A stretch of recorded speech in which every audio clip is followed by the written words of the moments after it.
Ohayou gozaimasu, selamat pagi, bertemu kembali di Komen Channel Hidup Keseharian di Jepang.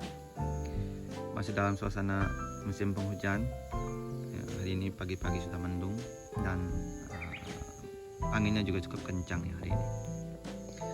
Tapi hari ini saya mau sedikit bercerita tentang sampah ya, bagaimana Jepang sangat bagus dalam menangani sampahnya.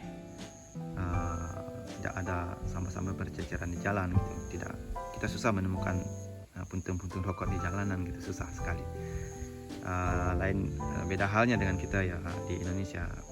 Kalau khususnya di kampung saya di Bali itu ya, masih kadang-kadang banyak sampah yang berceceran di got-got, atau itu sampah-sampah plastik itu bertumpuk-tumpuk di sungai. Itu saya masih lihat seperti itu waktu saya mau berangkat ke Jepang ya sekitar 18-19 tahun yang lalu sih.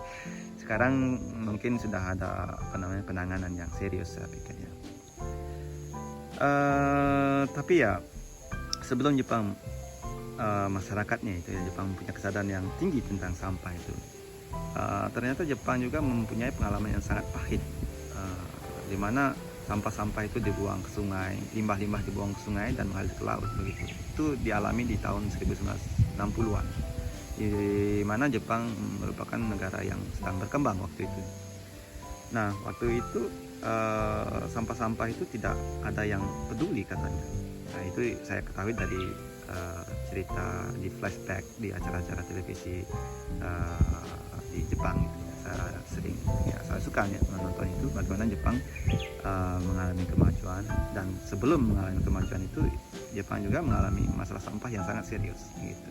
Nah, ada satu titik yang menyebabkan Jepang itu ya sangat peduli dengan sampah itu ya, membuat warganya sangat sadar tentang pentingnya membuang sampah di tempatnya. Itu ada titik balik di mana waktu itu sampah-sampah dibuang, limbah-limbah dibuang ke sungai di suatu daerah pesisir itu ya. Ada suatu tempat yang namanya Minamata. Di sana ada pabrik-pabrik yang limbahnya dibuang ke laut. Nah, secara tidak langsung limbah-limbah itu dimakan oleh ikan gitu ya. Dan secara tidak langsung juga ikan-ikan itu ditangkap dan dimakan oleh orang-orang di daerah pesisir tersebut. Apa yang terjadi setelah bertahun-tahun ya 5 tahun kemudiannya begitu, anak-anak yang lahir di tempat itu kebanyakannya ada yang tidak ada tangan, ada yang buntung, pokoknya anak-anak cacat itu banyak sekali. Dan orang-orang dewasanya mulai itu ada gejala-gejala penyakit seperti Parkinson gitu ya, tangannya gemetaran gitu, pokoknya susah bicara begitu.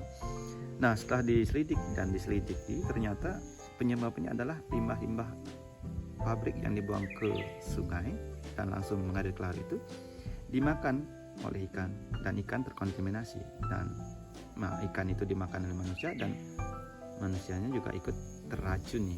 Jadi yang diracuni bukan ya langsung sakit perut, bukan begitu. Yang diracuni adalah sel-sel gitu, DNA-nya gitu ya. Jadi dia merusak DNA-nya sehingga anak-anak yang lahir waktu itu di daerah pesisir itu katanya kebanyakan yang cacat begitu.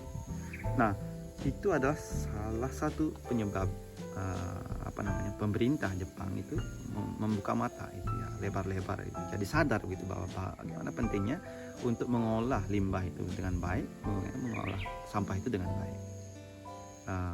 Tidak seperti di Indonesia juga mungkin sekarang sedikit demi sedikit masyarakat sudah mempunyai kesadaran tentang betapa pentingnya membuang sampah di tempatnya atau didaur ulang gitu.